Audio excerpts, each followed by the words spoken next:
Una de las cosas interesantes que nos encontramos en los temas apologéticos o discusiones contra, digamos, la Biblia, no me gusta usar ese término, sino contra el compendio literario canonizado por la Iglesia Católica del antiguo pueblo de Israel, que son 66 libros para los protestantes, pero 73 para los católicos, aunque en realidad son cientos de manuscritos de los que al pueblo de Israel tenemos.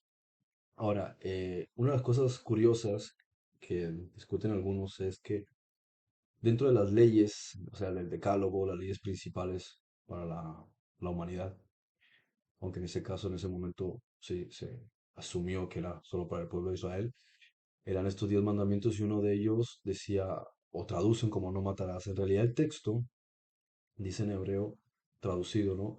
Es no asesinarás. O sea, se refiere al homicidio. ¿Cómo entra esto dentro de la legislación judía? Y esto lo podemos ver también en el Código Hammurabi, lo podemos ver en casi cualquier sistema de ley antiguo, y es el hecho de las razones por las cuales se puede, o sea, cómo se gestiona la muerte de una persona cuando hay otros implicados. Entonces, tienes a la legítima defensa, que es el hecho de que tú no eres agresor, sino que te estás defendiendo, o estás defendiendo tus tierras, o estás defendiendo tu clan, o tu hogar, tus hijos, tu esposa, o te estás defendiendo tú. Entonces, si en esa defensa la persona que ha comenzado el ataque termina muerto y hay pruebas de que él fue el que comenzó, tú quedas absuelto.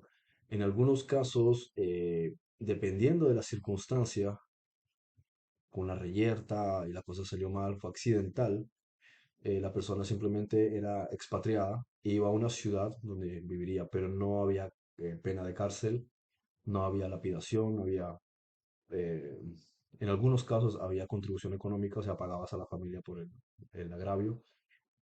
También había que ver si estabas en condiciones de pagar o no, si te presentabas para esclavitud, o sea, para trabajar para esa persona. Entonces, todo se manejaba desde un punto de vista jurídico.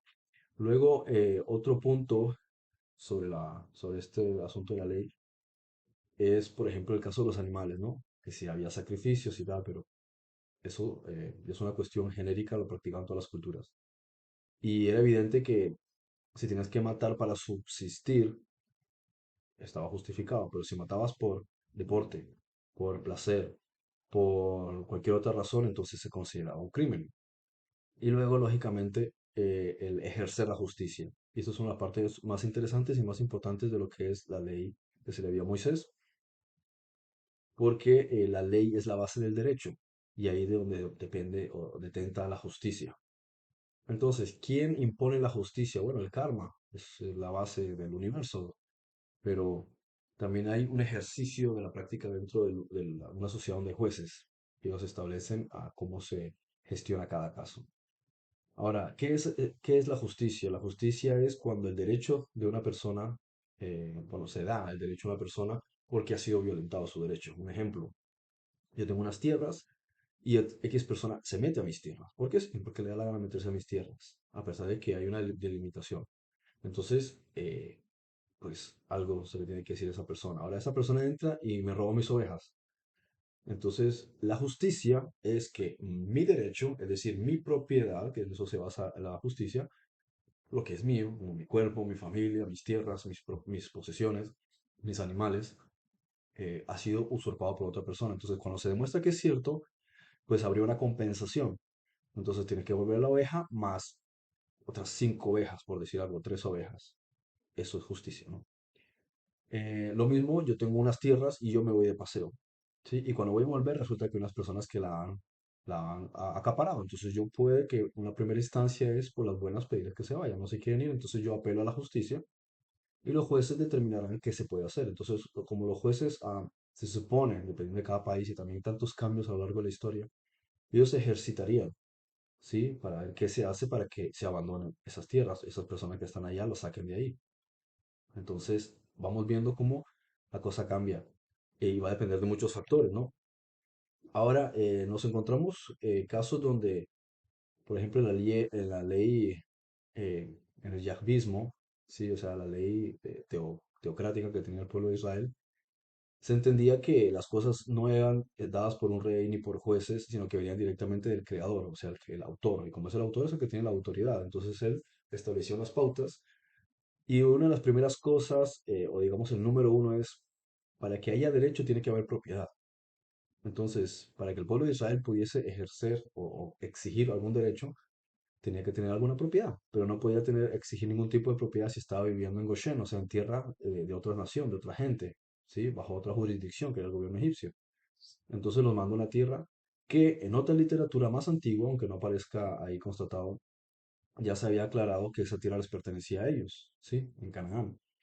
Entonces se les advirtió que esa gente no iba a devolverle su tierra por las buenas. O sea, había un reparto de herencia y esa tierra les pertenecía a los descendientes del pueblo de Israel. Entonces, ¿qué hacen? Entran ahí y sabían que la cuestión iba a terminar en conflicto bélico y hasta el día de hoy sigue habiendo problemas por estas cuestiones. El derecho de propiedad sobre una tierra. Y podemos discutir sobre, por ejemplo, si yo tengo un pedazo de tierra y por X razón viene un desastre natural o una guerra, yo tengo que huir. Cuando quiero volver de viejo a recuperar mi tierra, si esa tierra está posesionada por otra gente, ¿cómo hago? Bien, entonces hay que ver también aquí cómo se gestionan las cosas, porque a lo mejor hay gente que lleva ahí viviendo 20 años y ni siquiera sabía que esa tierra me pertenecía. Ahora, ¿qué hacen? Se van, se quedan en otro lugar. Entonces, lo mismo que ocurre con los asuntos de Cisjordania y Gaza, ¿no? Bien, entonces la cuestión aquí es que se le dice al pueblo de Israel que entre a Canaán, incluso extermina a los amorreos, extermina a los cananeos, a los amalecitas. Pero si miras la historia, en realidad fueron esos pueblos que trataron de destruir Israel. Bien, simplemente se le anticipó a ellos y se les dijo va a pasar esto y va a pasar aquello y al final van a tener que enfrentarse a ello. Y lo que les dijeron efectivamente ocurrió, porque es una cuestión de predecir el comportamiento humano, es un psicoanálisis. ¿Sabes cómo son los cananeos que eran sangrientos, satanistas? Ellos no iban a hacer esas tierras porque sí, menos a un pueblo que sabían que representaba todo lo opuesto a ellos mismos y que tenían miedo. Bien, porque habían escuchado las cosas que habían estado ocurriendo en Egipto cuando ese pueblo salió de allá. Entonces, la cuestión es que no es que esta deidad les dice, cumplan esta ley que dice no asesinarás, pero ahora sí puedes ir y asesinar a esa gente. No, es derecho, ¿sí? De que yo me defienda, de que yo exija mis tierras, ¿sí? Entonces, el juez, porque en este caso un dios es por encima, está por encima de un juez por encima de un rey. Entonces, él es el que le está diciendo, esa tierra es vuestra, tienen derecho de ir y recuperarla. Yo les apoyo. Bien, entonces, si él lo está ejerciendo, que es el autor, ellos tienen total derecho de ejercer justicia como un juez que diría, sí, tienes derecho de recuperar tu tierra, ve adelante. Pero como en algunos casos no existe una fuerza militar para ejercer la justicia, entonces les está diciendo, ustedes mismos ármense y ustedes mismos recuperen vuestra tierra. Y eso es lo que ellos han hecho. Ellos mismos se han armado y ellos mismos han recuperado su tierra con un derecho legítimo de propiedad. Pues, el derecho de propiedad es la base de cualquier ley, de cualquier derecho.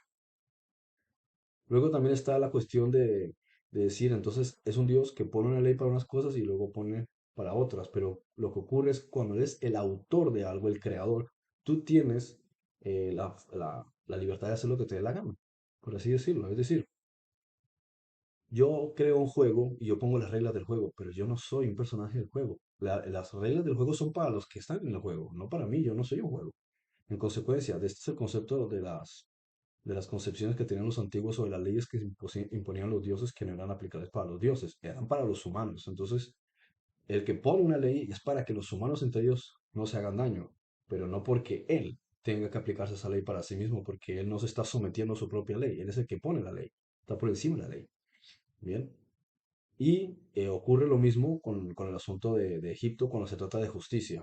Dice, no, pero fíjate, este Dios de los hebreos tan bueno, que dicen que es bueno, y manda a matar a todos los primogénitos de Egipto. Pero vamos a mirar el antecedente. Primero, se le advierte al faraón de ir a esta gente, y se le advierte una y otra vez durante días, puede que incluso haya pasado semanas, cuando ocurren diferentes desastres naturales, y ese él, que es rey soberano sobre una nación, el que se toma la atribución de negarse a darle libertad a un pueblo que no eran esclavos, estaban bajo servidumbre. Pero si tú estás violentando la libertad de otros, entonces se puede ejercer justicia sobre ti. En este caso Israel no estaba armado, entonces fue un acto divino. Sí, supongamos que fue la destrucción del volcán Terra Santorini, que produjo una serie de desastres naturales que dañaron el ecosistema en Egipto. Y al final, pues por X o Y razón murieron muchos primogénitos de los egipcios. Entonces la responsabilidad sobre quién cae, sobre el que ejerce la justicia con base en el derecho o sobre quien está violando la ley y está violando el derecho.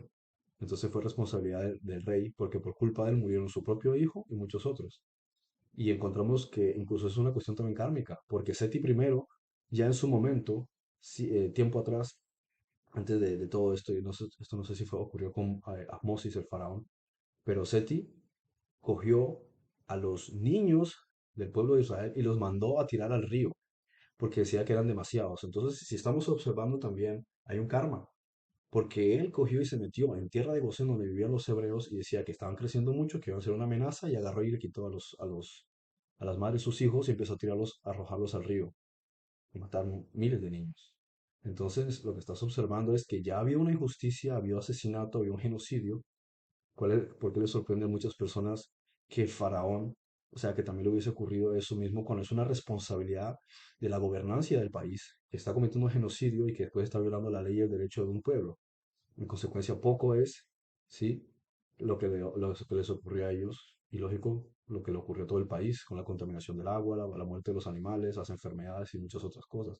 Eso no es que haya un Dios que sea malo, se trata de la justicia. Justicia es una equivalencia, ¿sí? Una compensación de las cosas. Tú violas un derecho, entonces tu derecho también es violentado porque eres tú quien ha empezado a violentar, ¿sí? La propiedad de una persona y sus libertades y sus derechos. En consecuencia se trata de una cuestión de justicia.